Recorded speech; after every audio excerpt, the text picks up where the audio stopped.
آپ کو لیے چلتے ہیں حیرت کی دنیا میں۔ طیارے کا 64 دن تک مسلسل پرواز کا عالمی ریکارڈ یہ کیسے بنا، کب بنا، یہ ساری تفصیل آپ کے سامنے رکھتے ہیں۔ آسٹریلوی ایئر لائن قانتس نے گزشتہ سال اعلان کیا تھا کہ وہ ایک ایسا طیارہ لائے گی جو سڈنی سے لندن یا نیو یارک تک بغیر رکے 24 گھنٹے تک پرواز کرے گا۔ ایئر لائن کے مطابق اس منصوبے کو پروجیکٹ سن رائز کا نام دیا گیا ہے اور یہ پرواز 2025 میں شروع ہونا تھی، جو کہ ہو چکی ہوگی یا ہونے والی ہوگی، جس کا دورانیہ تقریباً ایک دن یعنی 24 گھنٹے بنتا ہے۔ لیکن سب سے طویل پرواز کا ریکارڈ اس سے کہیں زیادہ ہے۔ 1958 میں پائلٹس رابرٹ ٹم اور جان کوک نے ایک چھوٹے طیارے سیسنا 172 کو مسلسل 64 دن 22 گھنٹے اور 19 منٹ تک بغیر رکے اڑایا، جو آج بھی گنیز ورلڈ ریکارڈ میں درج ہے۔ اس دوران ان کے طیارے نے 2,40,000 کلومیٹر کا سفر طے کیا، جو زمین کے گرد 6 چکر یا سڈنی سے نیو یارک کی 15 پروازوں کے برابر ہے۔ یہ پرواز لاس ویگاس کے بیسنڈا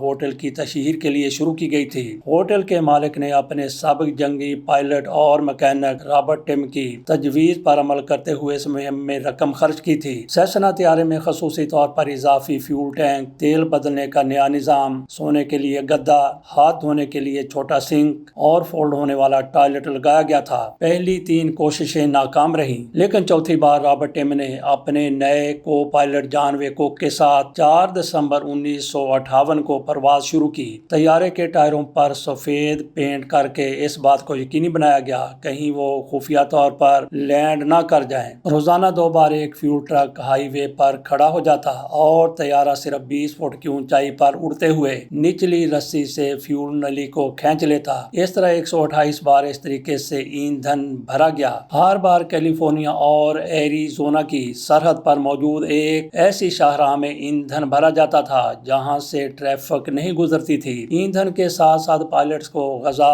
پانی اور دیگر اشیاء بھی فراہم کی جاتی تھیں۔ ہر دوسرے دن نہانے کے لیے 1 لیٹر پانی بھی دیا جاتا تھا۔ 39 دن بعد طیارے کا جنریٹر خراب ہو گیا، روشنی اور ہیٹر بند ہو گئے اور فیول ہاتھ سے بھرنا پڑا۔ نیند کی کمی اور شور نے پائلٹوں کی تھکن میں مزید اضافہ کر دیا تھا، یہاں تک کہ ایک بار پائلٹ دوران پرواز ہی سو گیا۔ آخر کار 7 فروری 1959 کو طیارہ اتارا گیا۔ ٹائر پر پینٹ جوں کا توں موجود تھا، اس لیے یہ واضح ہو گیا کہ واقعی مسلسل پرواز کرتے رہے ہیں۔ طیارے کی طویل پرواز کا یہ ریکارڈ آج تک قائم ہے۔ رابرٹ ٹم 1976 اور جان کوک 1995 میں وفات پا گئے۔ بیسنڈا ہوٹل 1996 میں گرا دیا گیا، جبکہ یہ مشہور طیارہ آج بھی لاس ویگاس کے ہوائی اڈے پر نمائش کے لیے لٹکا ہوا ہے۔ یہ تو آپ کے سامنے رکھ دی طویل ترین پرواز کی کہانی جو آج بھی ورلڈ ریکارڈ ہے۔ اب آپ کے سامنے رکھتے ہیں دنیا کا سب سے چھوٹا سفر، دنیا کی سب سے مختصر پرواز کے پائلٹ کے بارے میں آپ کو بتاتے ہیں جو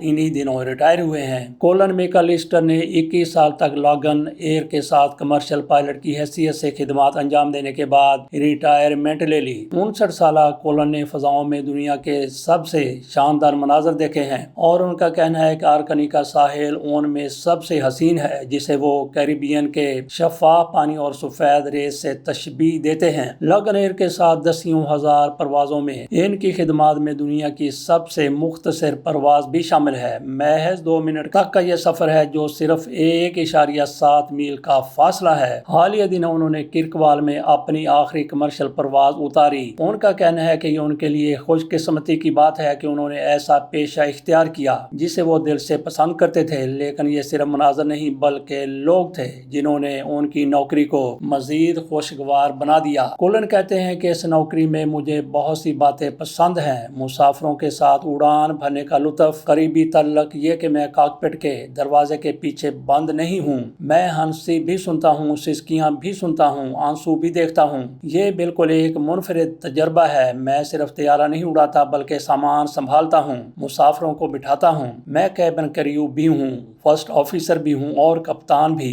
جب آپ آئی لینڈر اڑاتے ہیں تو آپ کو سب کچھ خود کرنا پڑتا ہے۔ کولن کا کہنا ہے کہ انہیں آرکنی کے دلکش مناظر اور مسافروں سے گفتگو دونوں بے حد پسند تھے۔ پائلٹ بننے کا سفر بھی ان کے لیے نہایت رومانوی تھا۔ یہ ان کا بچپن کا خواب تھا جسے انہوں نے اپنی اواخر 20 کی دہائی میں نیپال کے سفر کے دوران حقیقت بنایا۔ ہمالیہ کے پہاڑوں پر ایک چھوٹے طیارے کی پرواز نے انہیں وہ بلب جلنے والا لمحہ دیا۔ اس کے بعد انہوں نے پائلٹ لائسنس حاصل کیا اور نیوزی لینڈ سمیت بوٹسوانا کی سفاری انڈسٹری میں بھی پروازیں بھریں۔ بوٹسوانا افریقہ کی جنت تھی۔ جنگل کی زندگی ناقابل یقین تھی۔ جب ہوائی پٹی پر اترنا ہوتا تو اکثر مجھے ہاتھیوں اور زرافوں کے جھنڈ ہٹانے پڑتے تھے، لیکن ہمیشہ جنت میں رہنا ممکن نہیں۔ میں اسکاٹ لینڈ کا ہوں اور میرا دل مجھے واپس بلا رہا ہے۔ کولن ابتدا میں اپنے شہر گلاسگو واپس آئے اور 2000 کی دہائی کے اوائل میں لاگن ایئر میں شامل ہوئے۔ 6 ماہ بعد وہ آرکنی منتقل ہو گئے، جہاں انہوں نے ایئر ایمبولینس اور جزائر کے درمیان شیڈول پروازیں شروع کی۔ وہ برٹن نورمین آئی لینڈر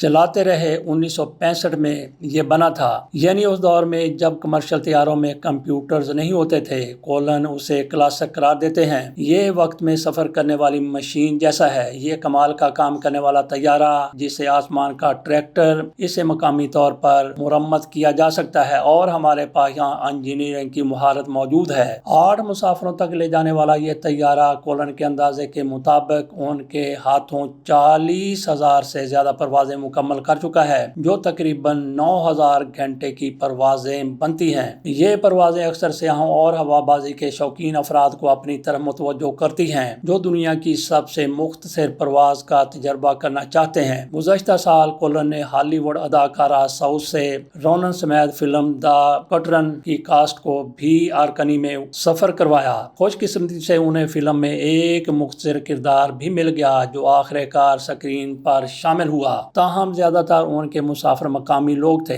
جنہیں وہ گزشتہ 2 دہائیوں سے اچھی طرح جاننے لگے تھے۔ وہ کہتے ہیں کہ جزائر کو آپس میں جوڑنے کے لیے یہ پروازیں فیری سروس کے ساتھ نہایت اہم ہیں اور دونوں پر دباؤ بڑھ رہا ہے۔ اپنی آخری پرواز سے قبل کولن نے آرکنی میں اپنے وقت کو یاد کرتے ہوئے کہا، میں خوش ہوں کہ یہاں تک پہنچا اور خوش ہوں کہ ایک ایسی نوکری سے ریٹائر ہوا جسے میں نے واقعی انجوائے کیا۔ ہر کسی کو یہ موقع نصیب نہیں ہوتا۔ انہوں نے مسکراتے ہوئے مزید کہا کہ مجھے اس کی کمی ضرور محسوس ہوگی، لیکن جب طیارہ ہینگر میں جائے گا تو میں بار میں ایک گلاس ہاتھ میں اور چہرے پر مسکراہٹ کے ساتھ کھڑا ہوں گا اور وہیں رہوں گا جب تک ایئرپورٹ بند نہیں ہو جاتا۔ ہم آپ کو لے آئے حیرت کی دنیا میں۔ یہاں سے اجازت دیجیے۔ اللہ حافظ۔